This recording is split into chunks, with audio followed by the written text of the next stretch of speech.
Well, we're right back again. We haven't even left our rooms. I'm still in my same hotel room. You can see Mel hasn't even changed his shirt, and Murad still looks as handsome as ever. He'll never stop looking that good.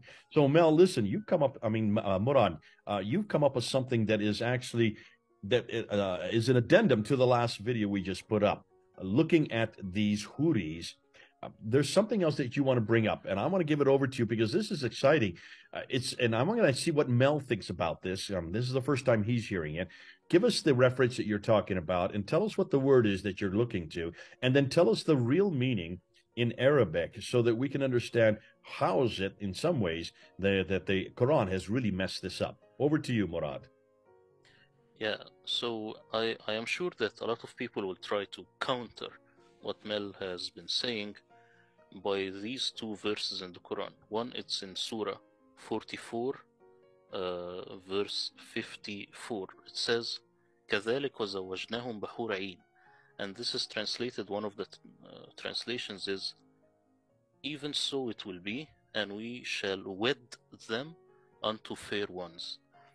And I am sure that people who will come back to us will say, well, here you have the word zawaj, then you have marriage. So how come you will marry pearls? But you see this word zawj all over the Quran, it does not mean marry. It means having a mate or being united. So something like tawheed, unification. So you will become one with these pearls. So this will go, it will fit well with what Mel is saying, and it will fit well with the language. Anytime I will translate the word zawj in my new translation, it will be mating, but not mating as having marriage or having sex. It's as becoming one entity. That's all I wanted to say. Whoa. Okay. Okay, Mel, unpack that. This is great. Now Yeah, take that so one step further. What are the pearls that we've been talking about, and what is the uniting with them?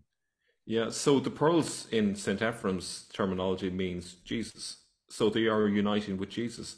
And even if you were to allow for the marriage idea, it's still in the sense of the bridal chamber. You in the Bible it talks about the virgins waiting with their wicks.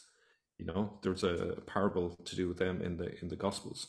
But even if you exclude the marriage idea, ultimately what it's talking about is uniting with Christ, who is the pearl. So it's a very different meaning You see, to Mel, what? the word zawj, it means your other half, which is an integral part of you. It's part of you. You see, it's the counterpart. It's your other perfect half that, like Adam and Eve. Eve would be a mate, would be a zawj. As the Quran is saying, the Quran actually knows very well what it's saying. It's a zawj Yeah, of Adam. This is how it's mentioned in the Quran. yeah, Because it's other half. She was part of him.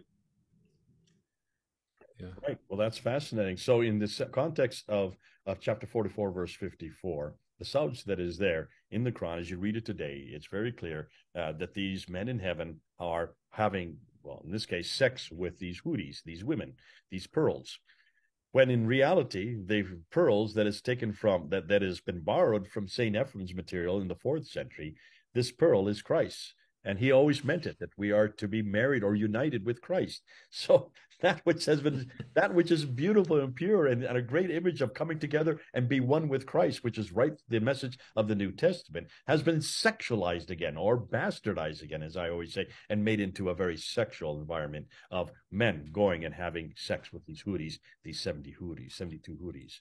Fascinating. I think I think we could also refer to St. Paul's teaching about Christ's bride being the church, which obviously means all the Christians. So the Christians who go to heaven, they're uniting with Christ. So it's a very innocent meaning. It just means being united with Christ again. So there's lots of biblical backup for this. The idea that it's to uniting with Christ. So Okay, much I But will we can, say I will say just one last word, then I will give it back to Dr. J, because the Quran itself says that people who followed Christ, he raised them above all the others.